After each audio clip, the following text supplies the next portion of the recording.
अस्सलाम वालेकुम बच्चों। जमात हश्तुम मज़मून उर्दू नज़्म नंबर 6 दिलों में रोशनी करो। इस नज़्म के शायर है यूनुस कन्नौजी। प्यारे बच्चों, इससे पहले जो मैंने आपके साथ वीडियो शेयर किया था उसमें इस नज़्म के अशार को लफ्ज़ व लफ्ज़ पढ़ते हुए समझाया गया था और बहुत अच्छी तरह से जो है वो इसका खुलासा भी जो है वो उस नज़्म में आपको समझाया गया था। उस वीडियो में खुलासा भी आपको समझाया गया था। इस वीडियो में अब मैं आपको मानी व इशारात और शब की खाका समझाऊंगी। ठीक है, तो चलिए शुरुआत करते हैं। मानी व इशारात में पहला लफ्ज़ है नसीब आज़माना।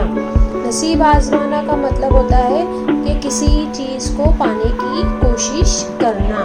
जैसे हमारे सामने जो है वो कभी कभी बहुत सारे ऐसे टारगेट होते हैं, मकसद होते हैं, किसी चीज़ को हम हासिल करना चाहते हैं तो उसके लिए हमें बहुत कोशिश करनी पड़ती है, मेहनत करनी पड़ती है। तो उस वक्त जो है वो एक मुहावरा इस्तेमाल किया जाता है कि हमें अपना नसीब आजमाना चाहिए, हमें कोशिश करती रहनी चाहिए।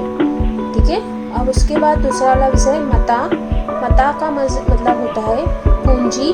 तो हर इंसान की, जो इंसान कमाता है, चाहे वो इज्जत कमाए, रुपया पैसा कमाए, तो वो उसकी क्या होती है, जमा पूंजी होती है। अक्सर लोग जो है वो पूंजी को जो है वो रुपये पैसे में ही तो देखते हैं, लेकिन इज्जत भी जो है वो इंसान की एक बहुत अहम पूंजी होती है। उसके बाद लफ्ज़ है इंतशार।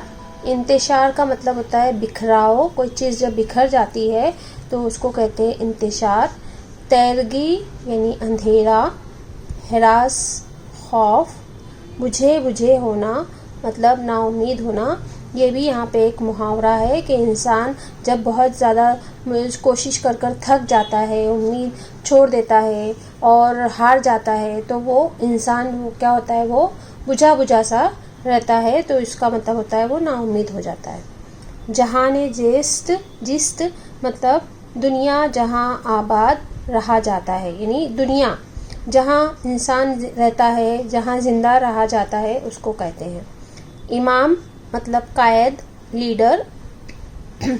तो इमाम वही, सिर्फ वही नहीं होता जिसको जो मस्जिद में जो है वो खुतबा देता है या नमाज पढ़ाता है, बल्कि अगर आप किसी ग्रुप में जा रहे हैं या अगर आप पिकनिक पे जा रहे हैं, ठीक है, ग्रुप में कहीं पर कैंपिंग के लिए जा रहे हैं, कहीं भी छोटी सी जगह पे भी अगर एक जगह से दूसरी जगह जा रहे हैं जहाँ पे 5-6 लोग एक ग्रुप पे शामिल है, तो कोई एक ऐसा होता है जिसकी सारे लोग बात सुनते हैं, वो जैसा बोले वैसा करते हैं, तो वो क्या हो जाता है, उस वक्ती तौर पे वो उस ग्रुप का क्या हो जाता है, इमाम हो जाता है, लीडर हो जाता है। जम ईरान के बादशाह जमशेद के नाम का मुखफ़िफ़। मुखफ़िफ़ का मतलब क्या होता है बच्चों, शॉर्ट नेम है ना। तो यहाँ पर जो है वो इस नज़्म में जो है वो ईरान के बादशाह जमशेद का जिक्र आया है, तो उसका नाम जमशेद ना इस्तेमाल करते हुए जम का इस्तेमाल किया गया है। वैसे ही कैयानी बादशाह कैबाद के नाम का मुखफ़िफ़। रज़्मगाह का मतलब होता है जंग का मैदान। लौ उठना, ये भी एक मुहावरा है जिसका मतलब है चिराग जलना या नई बात की इब्तिदा होना। यहाँ पर लौ उठना तो उसका लफ्ज़ी मानी यही हो गया कि चिराग जलना हो गया। लौ का मतलब ये होता है आग। लेकिन अगर कोई एक नई शुरुआत होती है, नई बात की शुरुआत होती है, नई बात की इब्तिदा होती है, नए काम की शुरुआत होती है, तो उसको भी हम वहाँ पे मुहावरतन भी लौ उठना कहा जाता है।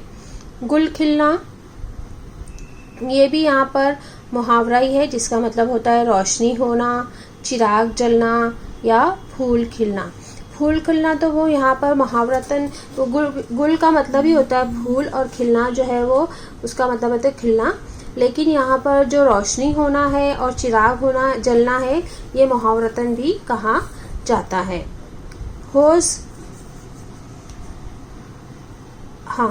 हवस गज़ीदा शाम, जिसका मतलब होता है बुराई की तारीकी को फैलने से रोकने का ये क्या है, इशारा है। तो प्यारे बच्चों, इस तरह से हमने मानी और इशारात समझे हैं। ये आपको अपनी कॉपी में बयाज़ में लिखना है। अब यहाँ पर हम शब की खाका देखते हैं। तो इस नज़्म के शायर का जो है वो कन्नौज यूनुस कन्नौजी हैं। यहाँ पे तो उनका नाम जो है वो मोहम्मद यूनुस बेग है और उनका तखल्लुस जो है वो यूनुस है। उनकी पैदाइश 1926 में हुई थी और इंतकाल जो है वो 1983 में हुआ है। और शायरी मजमुआ जो है वो शोले अफ़कार है उनका, जो उन्होंने शायरी मजमुआ जो उन्होंने किताबें लिखी शोले अफ़कार और ज़ख्म एहसास, ये उनकी किताबें हैं। बच्चों, आपको नज़्म समझ में आ गई है तो ये एक जुमले के जो बहुत ही आसान से सवाल जवाब है ये आपको खुद से लिखना है, क्योंकि अब सेकेंड टर्म शुरू हो गया है। अब आपको जो है वो बहुत सारी चीज़ें खुद से करने की आदत होनी चाहिए, क्योंकि अगले साल इंशाल्लाह जब आप 9th पे जाओगे तो आपको इस तरह से और मज़ीद मेहनत करना है। तो इसके सवाल जवाब जो है वो आपको खुद से लिखना है। मुख्तसर जो आपके सवाल जवाब भी आपको खुद से लिखना है। इंशाल्लाह जब दोपहर में हम जूम पर लेसन लेंगे तो जिन सवालात के जवाब आपको नहीं मिले हैं वो मैं आपको बताऊंगी और इस नज़्म को और भी अच्छी तरह से हम समझने की कोशिश करेंगे। अल्लाह हाफिज़।